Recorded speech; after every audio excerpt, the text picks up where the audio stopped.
teixit associatiu de Castelló troba que si fem una perspectiva comparada amb altres municipis d'ací veïns, probablement el resultat seria que és un municipi que té un teixit associatiu important.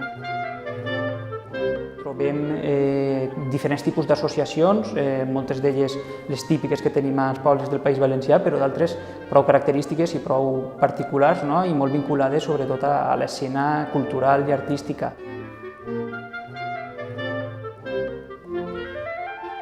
És un poble que està al carrer, que es mou, que té associacions que participen, que té associacions molt nombroses. Això és la sàvia, no? Això és la sàvia dels pobles, això és la sàvia de les comunitats humanes.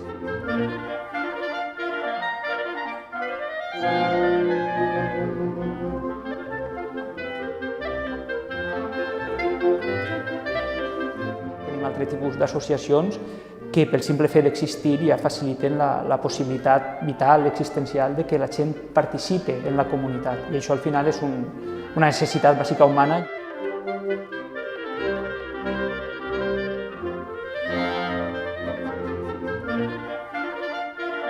Aleshores sí que n'hi ha, sembla que una explicació històrica, no? Es genera una cultura determinada en el poble i que evoluciona, pot ser, des de formes més de reivindicació política en un moment amb una estructura social completament diferent a l'actual, fins a formes, potser, més expressives en allò artístic, en allò cultural, en allò festiu, però també altres espais.